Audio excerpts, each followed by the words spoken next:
अल्लाह ने जिनको ताकत दिया उनको बता दिया कि ये ताकत तेको जालिम का साथ नहीं, जिसके साथ जुल्म हो रहा मजलूम का साथी बनना पड़ेगा। अगर तूने मजलूम का साथ नहीं दिया, कयामत की दिन अल्लाह ताला तुमसे इसके बारे में पूछेगा। ये अमानत है। अल्लाह ने अगर तुमको इल्म दिया तो इल्म से तुमने लोगों को फायदा पहुंचाया या लोगों को काढ़ी करके परेशान किया, अल्लाह इसके बारे में पूछेगा। इसी तरह अल्लाह ने अगर हमें माल दिया तो ये माल तुमने तुम्हारी जात पर लगाते हुए लोगों को, जो मजलूम थे, जिनको अल्लाह ने गरीब बनाया, जिनको अल्लाह ने परेशान हाल दुनिया में रखा, एक इम्तिहान के तहत तुमने इनकी मदद की ना की, अल्लाह ताला पूछेंगे। तीनों चीज अगर हमारे पास अल्लाह ने दी और हम नहीं करे, हमारे लिए बबाल का जरिया है। नमस्कार, आदाब। सीबीएन न्यूज 18 में आपका स्वागत है। दोस्तों, मैं आपका मजा शेख। दोस्तों, आप देख सकते हैं महाराष्ट्र विधानसभा 2024 के 13वें एपिसोड में हमारे बीच एक ऐसे सोशल वर्कर रफीक शेख, जिन्हें रफीक शिकर के नाम से भी जाना जाता है, आज हमारे स्टूडियो में पहुंचे। हम सबसे पहले आपका स्वागत करना चाहते हैं। सीबीएन न्यूज 18 के शो में आपका बहुत बहुत स्वागत है। मैं आपको ये भी बता दूं कि शिकर फाउंडेशन जो है तकरीबन 16 सालों से जो है अपना काम कर रहा है, लोगों के हितों में काम करता है, सरकारी योजनाओं में गरीबों को जो है फ़ायदा दिलाता है। रफीक शिकर जो है शिकर एनजीओ के महाराष्ट्र अध्यक्ष है, आज हमारे बीच में मौजूद है। सर, आप क्या बोलना चाहेंगे?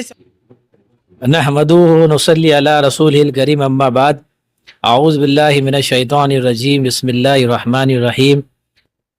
कुल हुवल्लाहु अहद, अल्लाहुस समद, लम यलिद वलम यूलद वलम यकुल लहू कुफुवन अहद, सदक़ल्लाहुल अज़ीम।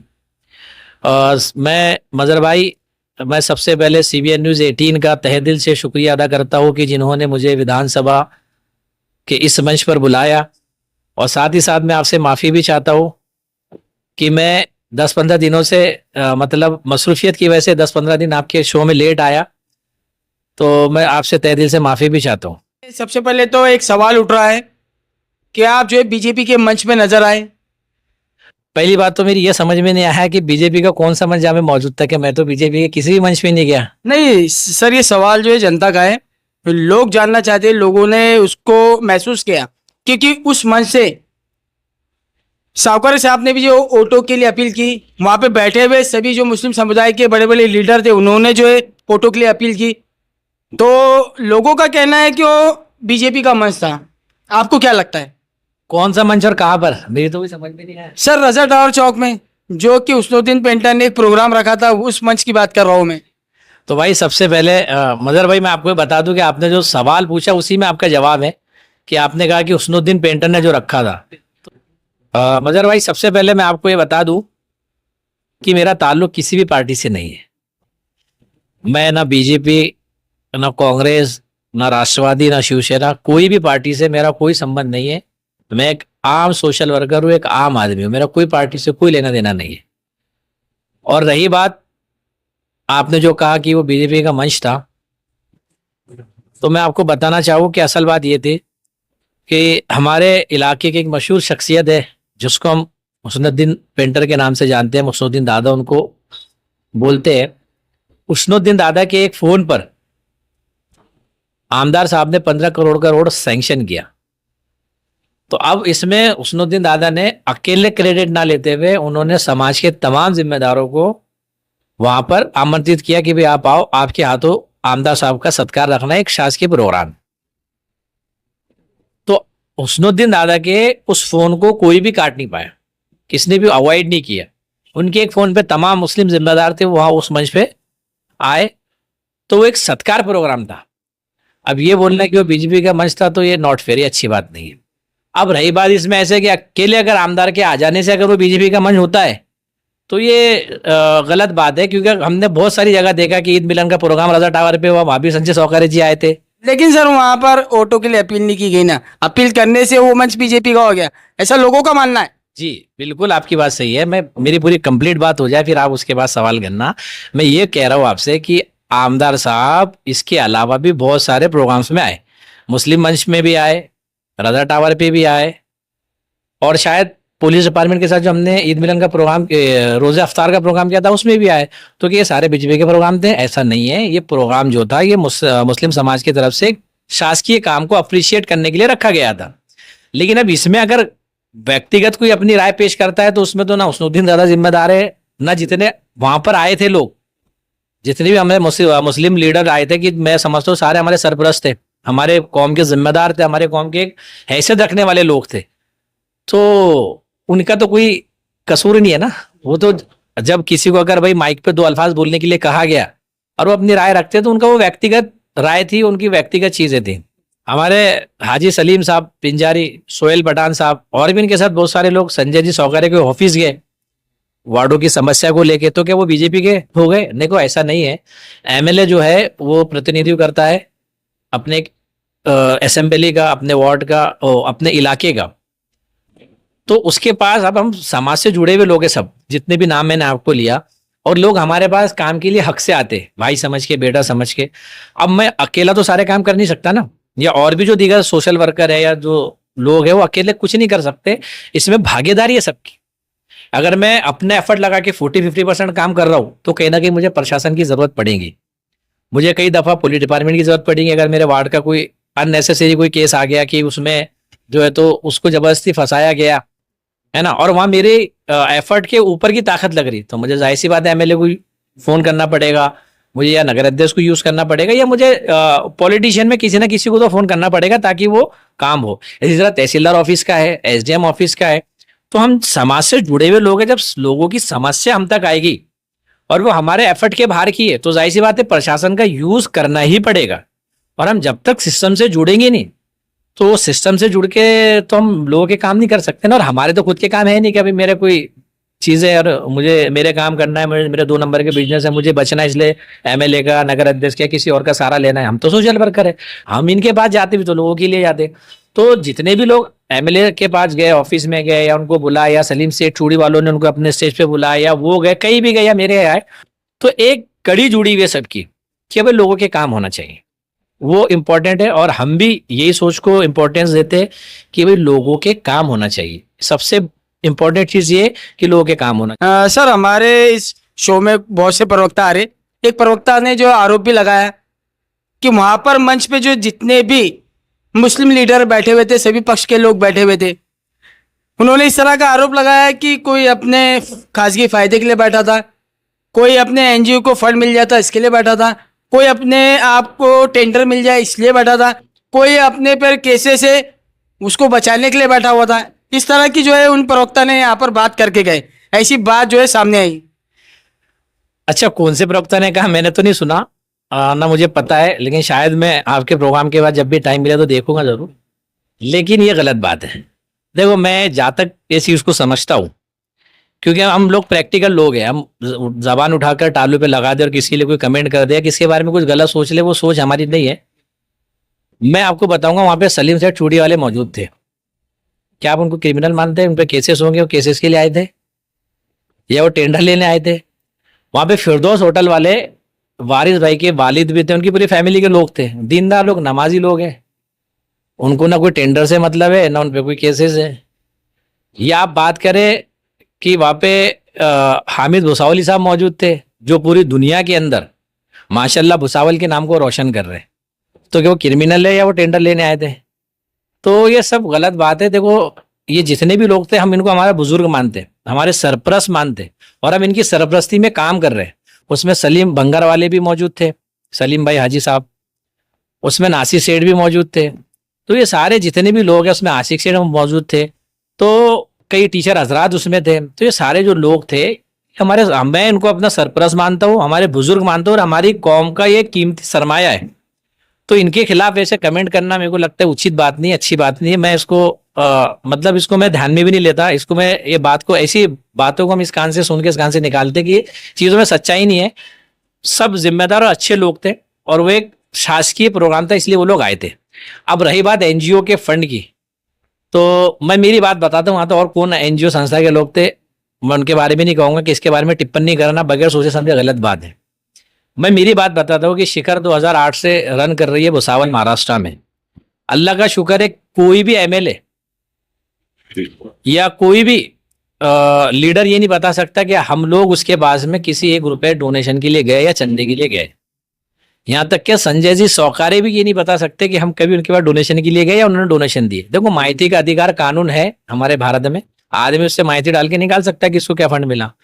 और हमारी ये सोच भी नहीं है कि भाई इसी से कुछ ले लूँ, उससे कुछ ले लूँ, इससे कुछ थोड़ी कर लूँ, उससे कुछ थोड़ी कर लूँ, ये मिजाज हमारा है नहीं। अल्लाह ने हमको देने वाला बनाया और हमारे अल्हम्दुलिल्लाह बाप दादाओं के ज़माने से अल्लाह ने देने वाला बनाया, लगाने वाला बनाया। तो अल्हम्दुलिल्लाह हमारी लगाने की सोच है। और तोड़ी करके मैं ये ले लूँ, घर ले लूँ, ये कर लूँ, वो कर लूँ, ये सोच हमारी है नहीं। और अल्हम्दुलिल्लाह हम रखते भी नहीं कि जब तक तुम्हारी सोच सही नहीं होगी अल्लाह ताला की मदद भी नहीं आती। जैसी सोच रहेगी अल्लाह ताला की मदद है वैसी आती। तो हमारी लगाने वाली सोच है, अल्लाह ताला 2008 से आज तक काम ले ही रहा। जो भी टूटा फूटा काम है, हम तो अपने आप को बहुत छोटा समझते। मुस्लिम नुमाइंदा फाउंडेशन और भी बड़ी बड़ी संस्थाएं जो काम कर रही है, हम उनको देख के सीखते हैं और कोशिश करते हैं कि उन जैसा काम करें। आपको पता है कि अभी महाराष्ट्र विधानसभा 2024 के चुनाव काफ़ी करीब है, काफ़ी चुनावी माहौल बन चुका है और बीजेपी के आमदार संजय सावकारे वो भी उम्मीदवारी में है। आप क्या बोलना चाहेंगे उनके बारे में? मजहर भाई, असल बात यह है कि संजय सावकारे जी को हम उस वक्त से जानते हैं जब वो एनसीपी में थे और उस वक्त हमने उनको कई प्रोग्राम में बुलाया भी। लेकिन जब उन्होंने बीजेपी ज्वाइन किया फिर हमने उनसे दूरियां बना ली। और दूरियां बनाने के भी कारण ये था कि हमारे समाज की बीजेपी के साथ नाराजगी है और वो जायज़ भी है। तो जो नाराजगी हमारे समाज की है तो जाहिर सी बात है हम समाज के साथ है। हम समाज अगर बीजेपी से नाराज है तो हम बीजेपी के फेवर में ना जा सकते ना उसको सर पे लेके नाच सकते। लेकिन अगर आप व्यक्तिगत बात करेंगे तो व्यक्तिगत बात यह है कि संजय सावकारे जब एनसीपी से बीजेपी में गए तो हमारी उनसे दूरियां हो गई और काफी लंबी दूरियां रही। हमारे फोन कांटेक्ट सब संजय जी सावकारे से बंद हो गए। वजह यही क्यों बीजेपी से। फिर हुआ ये कि अभी रिसेंटली मैंने 2 प्रोग्राम लिया बांधकाम कामगार कल्याण योजना के, जिसमें मैंने बड़े लेवल पे मजदूर लोगों को हमने जो है तो सामग्री डिस्ट्रीब्यूट की और वो शासकीय थी। और प्रोटोकॉल ये था कि एज अ एमएलए के शासकीय चीजें हम लोगों को दे रहे, गवर्नमेंट की स्कीम है तो उसमें मतलब इलाके के एमएलए का होना जरूरी है। उसके बावजूद हमने एमएलए को नहीं बुलाया। हमने एकनाथ राव जी खड़से को इस प्रोग्राम में बुलाया। एकनाथ राव जी खड़से दोनों हमारे प्रोग्राम में आए। हमने दोनों प्रोग्राम में एज अ एमएलए होने के बावजूद, शासकीय प्रोग्राम होने के बावजूद हमने उसमें एमएलए साहब को नहीं बुलाया। अब इसके फौरन बाद क्या हुआ कि एक पेशेंट आया एमपी का जिसको बड़ी बीमारी थी, उसको लेके मैं बॉम्बे गया। तो बॉम्बे जाने के बाद उसको 3-4 बच्चे थे और छोटे छोटे थे। तो वहां जाने के बाद उसके डॉक्यूमेंट भी दुरुस्त नहीं थे और डॉक्यूमेंट दुरुस्त के साथ साथ उसकी माली हालत ये नहीं थी कि वो खर्चा अफोर्ड कर सकता। तो पता नहीं अल्लाह का क्या करना कि मेरे दिमाग में सबसे पहला नाम संजय सावकारे का है कि मैं संजय सावकारे को फोन करता एज एमएलए कि यार कुछ करो। लेकिन फिर मेरे मन में बात है कि यार वो काम करेंगे नहीं।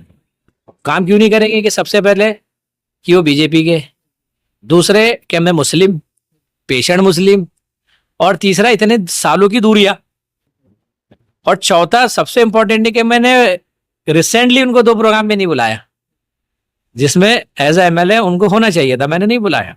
ये सारी चीजों को मद्देनजर रखते मेरा दिल में ख्याल है कि नहीं वो अपना काम नहीं करेगा। को ऐसा लगता है कि मुस्लिम समुदाय बीजेपी का जो विरोध में ही रहता है, आपका ऐसा बोलना है? नहीं, मेरी बात कंप्लीट नहीं हुई अभी, पहले आप मेरी बात कंप्लीट फिर मैं इंशाल्लाह उसका जवाब दूंगा। अब ये हुआ कि मन तो नहीं था फोन करने का, लेकिन वो बच्चों का रोना देखकर और परेशानी देख के मैंने बोला एक फोन कर ही देते। मैंने एमएलए साहब को फोन किया। ये मैं सच्चाई बता रहा हूँ। देखो, अल्लाह को मुंह दिखाना है, सारी चीजें जो हकीकत, जो गलत है गलत है, जो सही है जो सही है, और ईमान वाले की पहचान है कि हर चीजों को बयान करे। अगर संजय सावकारे गलत है तो हम 1000 में भी गलत कहेंगे, अगर उन्होंने कोई अच्छा काम आज किया तो हम 1000 लोगों में उनकी तारीफ करेंगे। तो मैंने संजय जी सावकारे को फोन किया, उन्होंने मेरा फोन नहीं उठाया। अब मेरा यकीन जो है, वो मेरा जो शक था वो यकीन में बदल गया कि यार काम नहीं करेगी। अब मेरे जहन में और ख्याल आ रहे किसको फोन करना चाहिए कि वो जगह है बॉम्बे। तो 10 मिनट बाद मुझे संजय सावकारे का खुद फोन आ गया। वो मैं देख के मेरा फोन उठाया, उन्होंने मुझसे कहा बोलो रफीक भाई। तो मुझे सबसे पहले तो ये लगा कि यार एमएलए होने के नाते कॉल बैक भी आया और रिस्पेक्ट भी मिली, खुशी भी मिला। फिर मैंने उनको सारी दास्तान बताया कि संजू वो ऐसे ऐसे ये मसला है। तो उन्होंने मुझसे पूछा तू अभी है कहाँ पे? तो मैं बोला भाऊ मैं अभी मुंबई में हूँ और ऐसी जगह हूँ। बोले ठीक है। आपको यकीन नहीं आएगा, सेम डे उन्होंने ट्रीटमेंट शुरू करवाया, सेम डे। और अगले दिन आकर के उस पेशेंट को देखा भी और उसकी मिसेज को 25,000 रुपये दिया है, मेरी आंखों देखी बात है। तो एक होता ना कि एक इंसान की कोई एक ऐसा काम जो दिल को छू जाता। मेरी अपेक्षा ये थी, मैं चीज़ें ये सोच रहा था कि एज अ मुस्लिम वो काम नहीं करेंगे, मैंने प्रोग्राम में भी नहीं बुलाया, इतने सालों की दूरी है, कोई कांटेक्ट नहीं, लेकिन उन्होंने मेरा काम किया। मेरा क्या काम किया, मतलब आवाम का कौम का काम किया, मेरा तो पर्सनल काम था नहीं। चलो वो चीज़ें हो गई, मैं बाद में भुसावल आ गया। अब मैं उनको थैंक्स बोलने के लिए उनके ऑफिस गया, यार उनका शुक्रिया अदा करते कि उन्होंने अपने फ़ोन पे काम किया।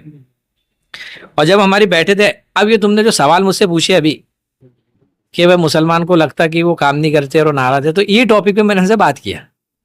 आपका जो सवाल था, ये सवाल मेरे जहन में था उस वक्त भी, और मैंने उनसे पूछा कि मला संजू भाऊ, तुम इतनी अच्छी सोच के आदमी, मैंने अभी मतलब थोड़ा सा महसूस किया, तो फिर आप ऐसा खुल के मुसलमानों का काम क्यों नहीं करते? आप एज अ एमएलए, आपकी जिम्मेदारी है मुसलमानों के काम करना, आप सिर्फ एक समुदाय के एमएलए थोड़ी है भाई। आप एमएलए बने, आपने शपथ लिया, आप सारे समुदाय के एमएलए, मतलब जितने भी धर्म है आपको सबका काम करना है। तो उन्होंने मुझे एक बात बताई कि रफीक, मैंने कब किसी को काम के लिए मना किया कि मेरे पास कोई आया और मैंने काम नहीं किया? उन्होंने मुझे चीजें गिनवाई। उन्होंने मुझे बताया कि देख, अलीरा स्कूल सलीम से चूड़ी वालों की, उन्होंने मेरे पास आए थे, तो मैंने भी और अक्षताई खड़से से भी उनको फंड दिलवाया, गट्टू वगैरह क्या क्या उनके लगे, वो डिटेल में उन्होंने मुझे बताया। कुरैशी समाज के लोग मेरे पास आए, मैंने उनका हॉल बना करके दिया। बागवान समाज के लोग आए, मैंने उनका हॉल उनको बना के दिया। दोनों ईदगाह में मैंने पैसे दिए और दोनों कब्रस्तान को मैंने पैसे दिए। तो ये लोग मेरे पास आए तो मैंने काम किया। बोले तो एक ऐसा आदमी पता है कि जो मेरे पास आया और मैंने उसका काम नहीं किया? तो ये चीजें देखने के बाद थोड़ा सा मुझे भी रियलाइज हुआ, लेकिन खैर और चीजें होनी चाहिए थी जो नहीं हुई। एज अ एमएलए होने के नाते और चीजें होनी चाहिए थी। तो वो जो बॉम्बे का जो इंसिडेंट हुआ, उसके बाद उनकी एक अलग इमेज मेरे दिल में बनी। तो एज अ बीजेपी मैं उनको कभी नहीं देखता, मैं एज अ बड़े भाई के नाते उनको एक बड़े भाई का दर्जा दिया है, क्योंकि उसके बाद उन्होंने मेरे 12 पेशेंटों का काम किया। कितने? 12 पेशेंटों का, 12 कैंसर पेशेंट का उन्होंने काम करवा के दिया। तो अभी भी मैं आपको बताऊं, हमने 32 प्रकरण डाले हुए हैं, जिसमें बेवा और 65 साल से वरिष्ठ जो लोग हैं जिनकी पेंशन का है, मैंने डाला।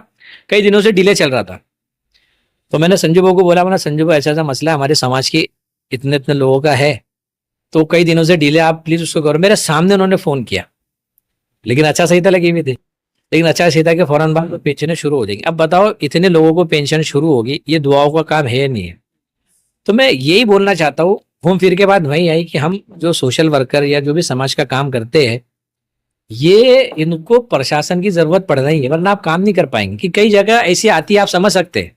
बस आपसे पूछना चाहता हूँ कि आपको ये रियलाइज नहीं होता कि जब आप हम लोगों का समाज का काम कर रहे हैं तो वहां पे प्रशासन की जरूरत हटेंगे? आप मानते कि नहीं चीज को?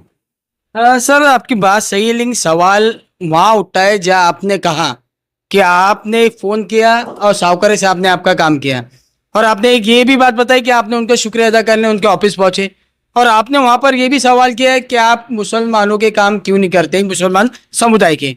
तो उन्होंने ये भी कहा कि उन्होंने आपको काम गिनवाए। तो आपका ये बोलना है कि अगर मुस्लिम समुदाय का कोई इंसान उनके पास काम लेके आएगा, जब बोलेंगे जब भी काम करेंगे? क्या उन्हें पता नहीं कि माइनॉरिटी के एरिया में काम होना चाहिए? इसके लिए नगर पालिका भी है, प्रशासन भी, वो निधि भी पास करके लाते हैं। यानी उनका ये बोलना है कि अगर मुस्लिम समुदाय मेरे पास आएगा तो मैं काम करूंगा, नहीं आएगा तो ये नहीं करूंगा। यानी आपका ऐसा क्लियर, आपका ऐसा स्पष्ट बोलना है, ऐसा लग रहा है आपके बोलने से। नहीं, देखो इसमें ना दो चीजें, अब अगर मैं स्पष्टीकरण करूंगा इस चीज को तो ये समझने वाली बात है। अगर भावनाओं में बह के हम इस बात को सुनेंगे तो शायद बहुत सारे लोगों को बात पसंद नहीं आएगी, लेकिन हम स्पष्टीकरण और खुलासे के तौर से चीज को समझेंगे तो चीज समझ में आएगी। तो वो क्या रहता, एमएलए जो है, नगर पालिका जो है, नगर पालिका का काम है वार्ड के कामों को करना। जहाँ एमएलए की जरूरत पड़ रही है वहाँ एमएलए को वो चीज के एमएलए के नॉलेज में लाना कि भाई ये काम की हमको यहाँ फंड की जरूरत है, सारी चीजें। अब मैं यहाँ पे एमएलए साहब की साइड नहीं ले रहा, लेकिन मैं एक बात बता रहा हूँ कि जब तक एमएलए के नॉलेज में चीजें नहीं आएंगी, एज अ नगर सेवक या एज अ सीओ, तब तक उनको भी नहीं मालूम होगा ना कि ये काम करना है। रही बात दूसरी कि अभी हम देखते जैसे अभी उसनुद्दीन दादा से मेरे इसी टॉपिक पे बात चल रही थी यही जो सेम आपकी बात थी, ये टॉपिक पे बात चल रही थी, तो उन्होंने इतने अंदर के काम बताए हमको, इतने अंदर के काम कि मैं शौक रह गया। मुझे तो इतने मतलब उनसे मैं जुड़ा हुआ नहीं था, इतने सालों का गैप है। उन्होंने बताया कि एक टीचर है, शायद उनका नाम मेरे जहन से निकल रहा है, वो शायद आपके यहाँ आने भी वाले, या आप बुलाना उनको, उनसे पूछना। उनका आदर्श टीचर के अंदर उनका नाम नॉमिनेशन था, लेकिन एक अदर कास्ट की लेडीज का लगभग फाइनल था। लेकिन वहां पे बहुत सारे लोगों ने ये किया कि नहीं भाई यहाँ पे ये सर फिट है। उनका नाम मेरा जहन से निकल रहा, शायद इरफान सर ऐसे कुछ है, तो ये फिट है, इनको मिलना चाहिए। तो उसनुद्दीन दादा ने मुझे बताया कि मैं आमदार के पास गया और मैंने बोला कि देख भाई, ये यहाँ पे फिट आदमी है, इसका होना चाहिए काम, इसका काम होना चाहिए। तो एमएलए ने ये भी नहीं देखा कि वो हिंदू है और ये मुस्लिम है या कौन है। उन्होंने उनकी जबान पे ट्रस्ट रखते हुए कि तू कह रहा है कि ये डिजर्व करता उस पद के लिए, तो उन्होंने उनका करवाया और उनको आदर्श पुरस्कार, आदर्श टीचर का पुरस्कार मिला। और इसके अलावा भी बहुत सारे ऐसे मामले कि मैं ऑन कैमरा बोल नहीं सकता, कि बहुत सारी चीजें उसमें जो उन्होंने करके दिया, ऐसा उसने दादा ने हमको बताया, तो हमने अप्रिशिएट किया वो चीज को। और हमने ये भी बोले कि अगर ऐसे काम है तो ये लोगों के सामने आने चाहिए। लोगों के सामने जब तक चीजें आएंगी नहीं तो पता कैसे चलेगा। तो ये सारी चीजें। अब उसनुद्दीन दादा भी जो है, मैं उनके बारे में आपको बताऊं, वो कोई पॉलिटिकल आदमी तो है नहीं। और देखो, हर आदमी हर किसी के लिए अच्छा नहीं होता। हमारे हिंदुस्तान में अगर सबकी एक ही चॉइस रहती है तो फिर एक हीरो के अलावा कई हीरो बनती ही नहीं।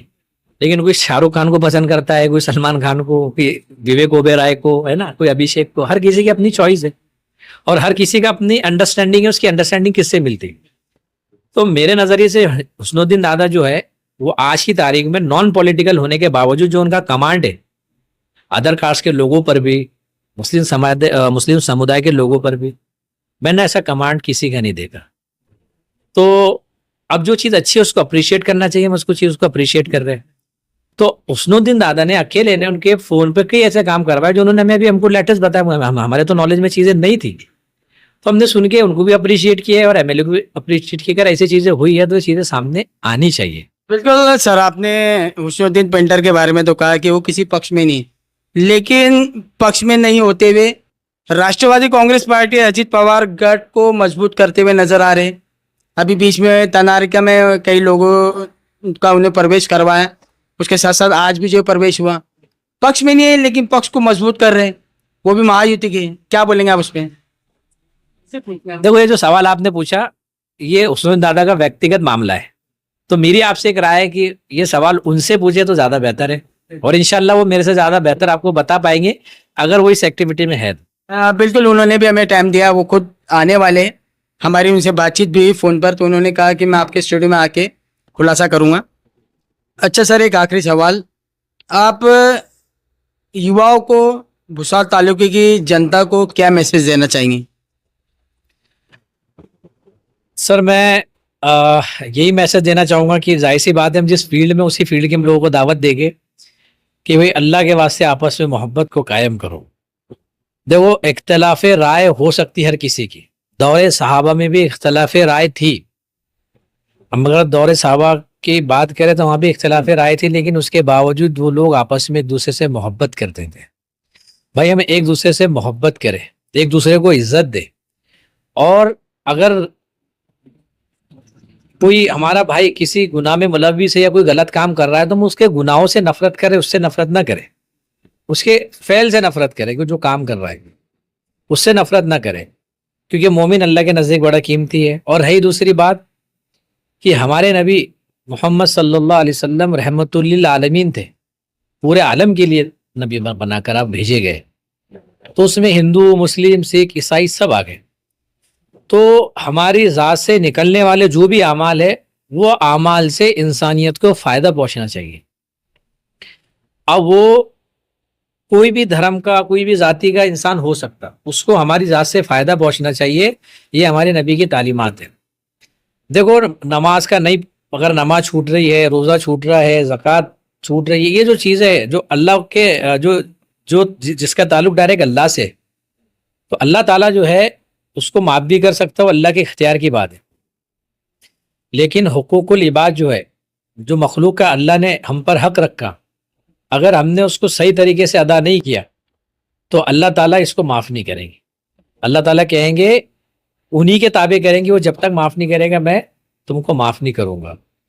तो भाई हम कोशिश करें, देखो हम सब एक कश्ती के सवार हैं। मैं अगर ये बात बोल रहा हूँ तो मैं बहुत बड़ा अल्लाह वाला नहीं हूँ या मैं बहुत बड़ा नेक आदमी नहीं हूँ। हम सब एक कश्ती के सवार हैं, लेकिन जैसे हम दुनियावी चीज़ों का मुज़ाकरा कर रहे हैं, इसी दीन की चीज़ों का भी मुज़ाकरा होना चाहिए हर महफिल में। जहाँ हम 10 दुनियावी बात कर रहे हैं, उसका खात्मा एक दीन की बात से होना चाहिए। ये हमारा हक है और ये मजलिस का भी हक है। तो मैं यही कहना चाहूँगा कि हम किसी के भी बारे में अच्छा गुमान रखें। हम फैसले करने वाले तो कोई नहीं है ना, नताइज किसके हाथ में? अल्लाह के हाथ। हमारा काम है कोशिश और मेहनतें करना और अल्लाह से मांगना, नताइज अल्लाह के हाथ में। आज उम्मत मुस्लिमा, चाहे मैं हूँ, मेरे घर वाले हो या हम सब हो, अल्लाह ताला का खुला ऐलान है, जिसका खुलासा है कि दुनिया के अंदर जो भी हालात आते वो तुम्हारे आमालों के मुताबिक आते। जैसे तुम्हारे आमाल अल्लाह के यहाँ पे जाएंगे आसमानों से, वैसे फैसले उतरेंगे। भाई मैं भी और आप, हम सब एक कश्ती के सवार में बार बार जुमला कह रहा हूँ। हम अल्लाह की हुक्मों की रूगर्दानी कर रहे, अल्लाह के हुक्मों को तोड़ रहे, नबी की सुन्नतों को छोड़ रहे, है ना। हम अल्लाह ताला ने 700 या 750 दफ़ा कुरान में कहा कि नमाज को कायम करो। हक ईमानदारी से बताना, मैं खुद भी और हम सब कितने वक्त की नमाज को जाते। तो भाई हम एक नमाज छोड़कर अल्लाह के 700 750 हुक्मों को तोड़ रहे। वो तोड़ने के बावजूद मैं मुसलमान है और आप भी मुसलमान है, और हम ब्लेम दूसरी चीज़ों से लोगों को मुनाफी, काफिर, क्या क्या हम कह देते, है ना। हदीस है जिसका खुलासा है कि जो नमाज ना पढ़े वो हम में से नहीं। इतने सख्त अल्फाज इस्तेमाल किए गए नबी सल्लल्लाहु अलैहि वसल्लम की तरफ से, जिसका खुलासा है, हो सकता है कुछ बात थोड़ी सी नीचे ऊपर हो रही हो, लेकिन खुलासा ये है कि जो नमाज ना पढ़े वो हम में से नहीं। अलैहि सल्लम की ये बात कह रहे, उसके बावजूद हम मुसलमान हैं। हाँ, लेकिन कोई अगर कोई ऊंच नीच किसी से होती है तो हम डायरेक्ट उसको कैसे कैसे अल्फाजों से वो करते। तो भाई इतनी गुंजाइश रखो। देखो ये मामले अल्लाह के इख्तियार की बात है। मैं ये पॉलिटिक्स से और हर चीज़ से हट के बात कह रहा हूँ, कर रहा हूँ। आपस में मोहब्बत कायम रखो और अपने अमालों को सही करो। हदीस है ना कि जब इंसान जो है तो अल्लाह के हुक्मों को तोड़ेगा, नबी के तरीकों को छोड़ेगा, अल्लाह जालिम बादशाहों को मुसल्लत करेगा। हमारे 10 की नोट घर में गिरी और हम तलाश क्या कर रहे, रोड पे कर रहे, क्या कर रहे, अब मिलेंगी क्या? वो नहीं मिल सकते। जिस चीजों से हालात सुधरेंगे वो चीजों को मुझे भी और आपको भी, हम सबको अपनाना पड़ेंगे। उन चीजों को जब तक हम नहीं करेंगे, अल्लाह की तरफ से फैसले आने वाले नहीं है। मैं बहुत अच्छा नमाजी हूँ, मैं 5 वक्त की नमाज पढ़ रहा हूँ, लेकिन मेरे मामलात मखलूक के साथ गलत है, मेरी लेन देन मखलूक के साथ गलत है, मेरा बात करने का तरीका मखलूक के साथ गलत है, तो मैं उस शोबे का गुनाहगार हूँ। मुझे उस शोबे को मेरे ठीक करना पड़ेगा। मेरी नमाजों से मेरा मसला हल नहीं होगा। मुझे मेरी जिस शोबे में मेरी कोताही हो रही, उस शोबे को मेरे को दुरुस्त करना पड़ेगा, तब जाके अल्लाह ताला की तरफ से रजा भी मिलेगी और अल्लाह ताला राजी भी होगा। तो हम अलग अलग फिरके के हो सकते, तबलीग का हो सकता, कोई सुन्नी का हो सकता, कोई अहले हदीस से, हर फिरके से हो सकते। हम अलग अलग बिरादरी से हो सकते, कोई बागवान, कोई शेख, कोई खान, कोई मन्यार, सब अलग अलग हो सकते, लेकिन हम आपस में मुसलमान हैं और ईमानी तौर से हम भाई हैं। तो सबसे बड़ी बात कि हमारी जात से निकलने वाले आमाल से दूसरी मखलूक को भी फायदा पहुंचना चाहिए, जब हिंदू, मुस्लिम, सिख, ईसाई कोई भी जात की हो। लेकिन अफसोस से कहना पड़ रहा कि हमारे आपस में खुद हम एक नहीं है, हम फायदा नहीं पहुंचा पा रहे। इल्ला माशाल्लाह बहुत लोग काम कर रहे, ऐसा नहीं काम नहीं कर रहे, लेकिन एक इज्तिमाइयत वाली बात बता रहा हूं मैं, एक परसेंटेज वाली बात कि अब भी हम बहुत ज्यादा पीछे। आज पड़ोसी पड़ोसी में हमारे क्या मामला थे, हमारे सामने, भाई भाई में क्या मामला थे, हमारे सामने। तो भाई एक मुज़ाकरा और एक ऐसा दिल में बात थी कि मैं बोलूँ कि भाई हम आपस के हमारे चीज़ों को सही करें। और अगर हमको, देखो मैं एक बात बताता हूँ मजहर भाई, अगर मुझे आपसे कोई शिकायत है ना, तो वो जब तक दुरुस्त नहीं हुई, जब तक मैं आपके पास नहीं आऊँगा, मैं आपसे उसका खुलासा करूँ। ये ईमान का तकाजा है कि मजहर भाई मैंने यार ऐसी ऐसी चीज़ देखा सुना, तो उसका सही जवाब आप मुझे देंगे। अगर आपने नहीं किया है तो आप उसको मुझे बताएंगे, और आपने किया तो माफ़ी मांगेंगे। लेकिन होता क्या कि जरा जरा सी चीज़ों में हमारे नौजवानों में झगड़े और लड़ाइयाँ हो जाती। सिर्फ क्यों? कहा सुनी, क्योंकि मुझे पता लगा तुमने ऐसे किया, मैंने लिया सोशल मीडिया पे डाल दिया, या मैंने और उसको गलत तरीके से लिया। तो ये आपस की हम देखते हैं आए दिन। जो अभी देखो ना, ये 3-4 साल में कितने नौजवानों के मर्डर हुए और कितने सारी चीजें हुई। क्यों इतनी नफरतें हो रही पैदा? इसकी वाहिद वजह यह है कि हमने जो है जिस मोहब्बत का पैगाम हमारे नबी ने देकर गए थे, उस मोहब्बत के पैगाम को हमने भुला दिया। अल्लामा इकबाल का कितना प्यारा शेर है कि तू इधर उधर की ना बात कर, ये बता कि काफिला क्यों लूटा, मुझे रहजनों से गिला नहीं, तेरी रहबरी का सवाल है। अल्लाह ताला ने हम सबको रहबर बनाकर भेजा और हमसे रहबरी की पूछ होगी। अल्लामा इकबाल इस शेर में कह रहे हैं कि तू इधर उधर की बात ना कर, ये बता कि काफिला क्यों लूटा, मुझे रहजनों से गिला नहीं, यानी मुझे चोरों से गिला नहीं, चोर तो आएंगे डाका डाल के जाएंगे, तेरी रहबरी का सवाल है, तूने उसकी रहबरी की। तो हम सब आपस में जिम्मेदार है कि हमारे नबी आखिरी नबी थे, खातिमुल नबी थे, इसके बाद कोई नबी आने वाले नहीं है। सारा काम हमारा और आपका है कि अच्छाइयों को करना, उसकी दावत देना, बुराइयों से बचना और बुराइयों से बचने की दावत देना। तो भाई हम हमारी ज़ात से निकलने वाले अमालों से लोगों को फ़ायदा पहुंचना चाहिए, इंसानियत को फ़ायदा पहुंचना चाहिए, चाहे वो इंसान हो, चाहे जानवर हो, या किसी भी तबके का हो। माइशा रज़ियल्लाहु ताला फरमाती कि अल्लाह के नबी सल्लल्लाहु अलैहि वसल्लम ने पड़ोसियों के इतने हुकूक बताए कि मुझे डर लगने लग गया कि ये इनको अपनी प्रॉपर्टी में शामिल ना कर ले। आम लैंग्वेज में बात कर रहा हूँ मैं। पता ये चला पड़ोसी तो कोई भी हो सकता है, वो हिंदू भी हो सकता है, मुस्लिम भी हो सकता है, सिख भी हो सकता है और ईसाई भी हो सकता है, हर किसी के लिए। हमारे इस्लाम वसी है, वसी बहुत बड़ा दिल है, लेकिन हमने उसको तंग कर दिया। और तंग करने के बाद देखो लोगों को इस्लाम से परेशानी नहीं है। एक दौर था कि इस्लाम जो है लोगों की आंखों का तारा था, लोगों की आंखों की ठंडक थी। लोगों को इस्लाम से प्रॉब्लम नहीं है, लोगों कुछ लोग हैं जिनको है, लेकिन अक्सरियत जो है उनको इस्लाम से प्रॉब्लम नहीं है, उनको मुसलमानों से प्रॉब्लम है। क्यों प्रॉब्लम है? कि मुसलमानों के आमाल बिगड़ गए। क्या हो गए? मुसलमानों के आमाल बिगड़ गए। तो मेरे भाई हमको जो है ना अपने अमलों को दुरुस्त करना है, फिर इंशाअल्लाह हम वही जो आंखों की ठंडक थी वापस से आंखों की ठंडक बनेगा। आज हम आंखों के कंकर हर किसी को चुभ रहे हैं कि हमारे आमाल नहीं सही है ना। आज हमारा पड़ोसी हमसे कुछ नहीं है तो दूसरी कम्युनिटी की तो बात बहुत दूर है। कोई क्या कर रहा है हमें वो नहीं देखना, हमको पहल करना है। इस्लाम जो फैला अखलाक से फैला। कैसे फैला? और इंसान के दिल जीते जा सकते आली अखलाक से। कैसे? आली अखलाक, जो हमारे नबी के अखलाक। कई किस्से हमारे पास है, लंबी बात हो जाएगी, मौका नहीं है। कि कचरा डालने वाली को आपने क्या किया? दुआएं दी, बदला लिया? नहीं लिया। ताइफ पे आपके साथ क्या हुआ? पत्थर मारे गए, आपकी जूतियां मुबारक खून के जारी होने से रंगीन हो गई।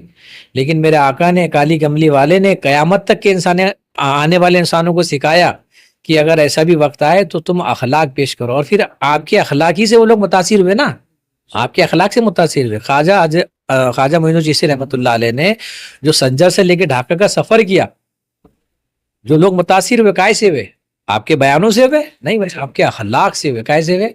तो हमारा जो इस्लाम है वो आली अखलाक से अपने को रिप्रेजेंट किया उसने। कैसे किया? आली अखलाक। तो भाई मेरी भी आप लोगों से रिक्वेस्ट है, मैं भी इंशाल्लाह आज से कोशिश करूंगा कि मैं भी अपने अंदर चेंजेस लाऊं, आप भी लाओ, और आपस में एक दूसरे के लिए मोहब्बत रखो, एक दूसरे के काम आओ। और एक देखो हम ये कह के बच नहीं सकते कि यार मेरी कमाई उतनी नहीं। अगर हम 10 रुपए कमा रहे तो हम चाह रहे कि लोगों की मदद करने की सोच रखे। जो 100 रुपए कमा रहा हो 5 रुपए से लोगों की मदद करने की सोच रखे।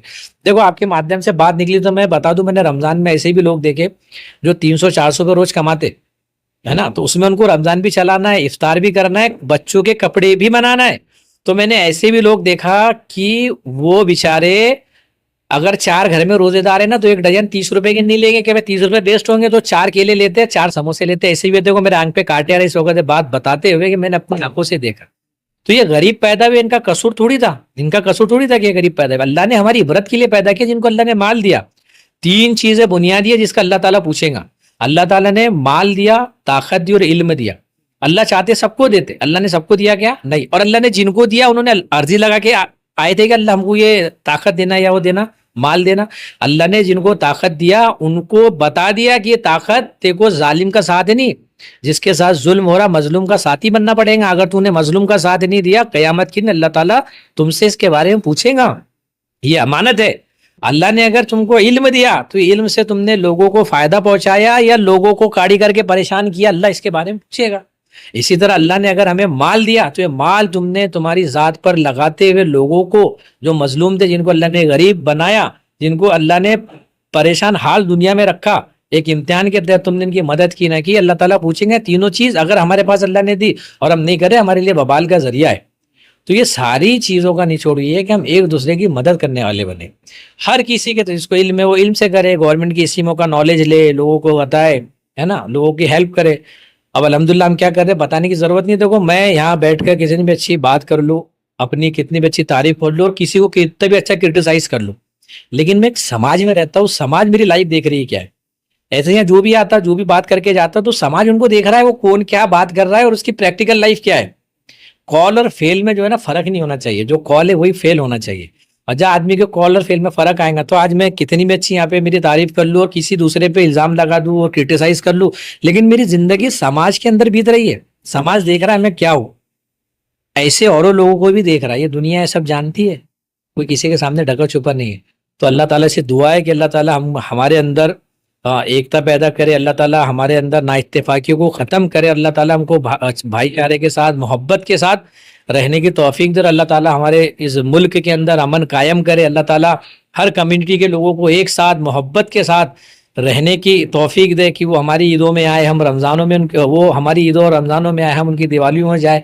ऐसी मोहब्बत जो हमारी संस्कृति पहले से चले आ रही है, ये रहे भी और हमेशा कायम भी रहे। माशाल्लाह आप देख सकते हैं रफ़ीक शेख ने काफ़ी अच्छी बात कही, काफ़ी अच्छा उनका एक मैसेज दिया।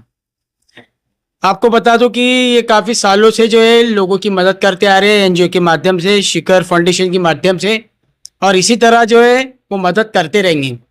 आगे की जानकारी के लिए आप हमारे साथ बने रहिए और देखते रहिए CB News 18। नमस्कार, आदाब।